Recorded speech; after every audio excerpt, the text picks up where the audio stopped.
Ya, teman-teman, itu tidak dianjurkan berhubungan seksual ya sampai benar-benar dinyatakan sembuh.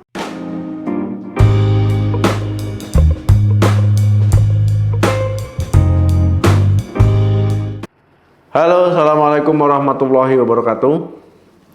Sifilis atau orang bilangnya penyakit raja singa. Wah, jadi mungkin karena bentuknya jadi kayak singa ya, mungkin makanya disebut dengan penyakit raja singa. Nah, ini termasuk penyakit menular seksual ya, artinya penyakit ini ditularkan melalui hubungan seksual. Jadi kita bahas ya tentang sifilis atau raja singa.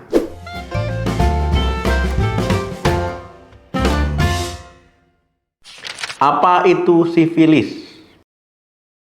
Sifilis ataupun raja singa ini penyakit menular seksual yang disebabkan oleh bakteri, yaitu bakterinya Treponema pallidum. Apa penyebab penyakit sifilis? Sifilis ataupun penyakit raja singa ini ya disebabkan oleh tadi ya bakteri Treponema pallidum ya, biasanya ditularkan melalui hubungan seksual. Ya, jadi misalkan ya si wanita ini menderita sifilis, ya laki-laki ini berhubungan dengan dia, ya kenalah ya laki-laki ini, ataupun laki-laki ini kena sifilis, ya berhubungan dengan wanita, wanitanya sebenarnya sehat, ya akhirnya apa, kenalah dia. Jadi ini ditularkan melalui hubungan seksual. Kemudian bakteri ini ya juga bisa menyebar terhadap ya orang lain akibat luka. Ya, luka penderita, misalkan si A ini ada luka ya, luka yang si B ini mungkin ada juga namanya mikrolesi, luka yang nggak nampak ya, jadi terkontak dia ya kena juga. Sifilis ini juga bisa menular dari ibu hamil ke janinnya ya, ataupun dari proses persalinan.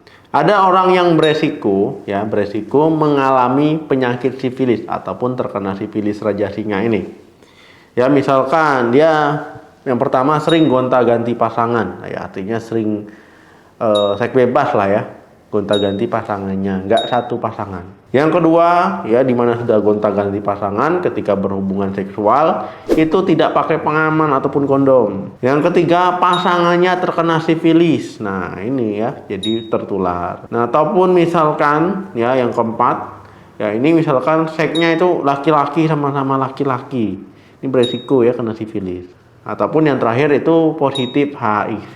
Apa saja gejala sifilis? Ya, sifilis itu ada gejalanya berdasarkan tahapan penyakitnya. Ya, jadi kita bahas nanti tahapan penyakitnya dan juga gejala. Yang pertama itu sifilis primer. Sifilis jenis ini ya ditandai dengan luka kecil di kulit, ya di tempat bakteri masuk. Nah, biasanya di sekitar kelamin.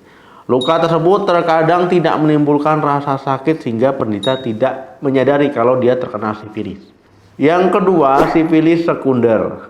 Kondisi ini ditandai dengan munculnya ruam pada tubuh, ya di bagian tubuh manapun, terutama di telapak tangan dan kaki. Ruam bisa disertai dengan kutil pada area kelamin atau mulut, ya tidak menimbulkan rasa sakit. Selain ruam, ya gejala sifilis pada kondisi ini ya ada gejala demam, lemas, nyeri otot, sakit tenggorokan, pusing, pembekakan kelenjar getah bening, rambut rontok, serta penurunan berat badan. Yang ketiga itu sifilis laten ya, fase laten ini yaitu tidak ada gejala ataupun tidak menimbulkan gejala, tapi bakteri ada di dalam tubuh. Yang keempat itu sifilis fase tersier. Nah, jadi tahapan tersier ini dia sudah menimbulkan komplikasi ya, kerusakan saraf misalkan, kerusakan otak, kerusakan jantung, ataupun kerusakan organ tubuh lainnya. Bagaimana pencegahan sifilis? Upaya pencegahan yang paling ampuh ya kan, karena dia penyakit menular seksual, artinya teman-teman harus berhubungan seksual dengan cara yang aman. Ya, jangan gonta-ganti pasangan, ya berhubunganlah dengan pasangannya, istrinya ataupun suaminya.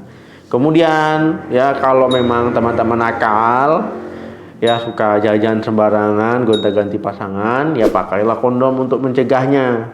Nah, kemudian teman-teman harus screening ya. Jadi deteksi dini kalau teman-teman termasuk orang yang beresiko ataupun teman-teman yang memiliki pekerjaan yang ya misalkan suka seks bebas ya. Nah, ini teman-teman harus screening. Bagaimana pengobatan sifilis? Pengobatan sifilis ya efektifnya memang dilakukan ataupun diobati ketika masih fase awal ya, jangan sudah timbul komplikasi nanti baru diobati, itu agak susah. Kemudian saat pengobatan ya teman-teman itu tidak dianjurkan berhubungan seksual ya sampai benar-benar dinyatakan sembuh. Jadi biar pasangan tidak tertular, kasih tahu ya saya ini sedang pengobatan sifilis ya. Kadang mereka nggak jujur ya karena takut ketahuan kalau sering jajan sembarangan. Misalkan nih suaminya sedang dalam pengobatan ya, istrinya nggak tahu ya. Nah, karena istrinya nggak tahu ya diajaklah berhubungan ya, suaminya nggak jujur pula ya karena takut nanti ketahuan istrinya karena suka jajan ya, akhirnya mau nggak mau berhubungan dan terkenalah istrinya ya. Siklusnya seperti itu, ini diobati ini kena, akhirnya nggak sembuh-sembuh. Jadi harus jujur ke pasangannya dan juga harus tidak mengulangi kegiatan yang nakal tadi. Untuk pengobatan, dokter nanti akan memberikan ya terapi sesuai dengan kondisi teman-teman. Tiap orang kondisinya bisa berbeda ya, jadi pengobatannya disesuaikan ya. Biasanya diberikan antibiotik. Apa saja komplikasi sifilis? Komplikasi sifilis yaitu ketika umumnya sudah memasuki fase ataupun tahap tersier. Nah, ini timbullah komplikasi. Yang pertama itu benjolan kecil ataupun guma. Nah, ini jangan diremehkan ya, benjolan ini bisa muncul di kulit, di tulang, di hati ataupun organ lain. Yang kedua, infeksi HIV. Orang yang terkena sifilis ya, apalagi sering gonta-ganti pasangan, itu berisiko tinggi ya, lebih besar untuk mengidap ataupun terinfeksi HIV.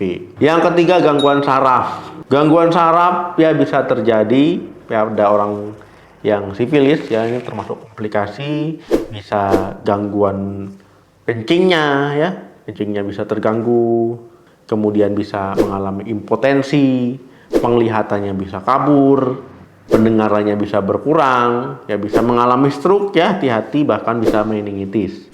Yang keempat, gangguan jantung. Nah, jantung juga bisa mengalami masalah kalau teman-teman ya terkena sifilis ya, komplikasinya ya mengalami gangguan katup ya, katupnya bisa bermasalah, bisa mengalami gangguan pada aortanya juga ya, aneurisma aorta. Yang terakhir, kelima, komplikasi kehamilan. Nah, komplikasinya ini tidak bisa dianggap remeh ya. Ibu hamil bisa keguguran ya, bisa mengalami masalah selama kehamilan bahkan persalinnya, ataupun nanti setelah persalinannya bayinya bisa meninggal setelah persalinan ya, memang komplikasinya berbahaya. Ataupun saat hamil ya bisa mengalami kematian di dalam kandungan ya, jadi harus hati-hati ya. Jadi teman-teman ya, penyakit menular seksual itu memang benar-benar berbahaya. Jadi kalau bisa jujur dengan pasangannya, kalau teman-teman nakal ya pakai pengaman ataupun kondom. Oke teman-teman, terima kasih yang sudah menonton video sampai habis. Jangan lupa like, share, dan komen. Sampai ketemu lagi di video saya selanjutnya. Salam sehat, sampai jumpa.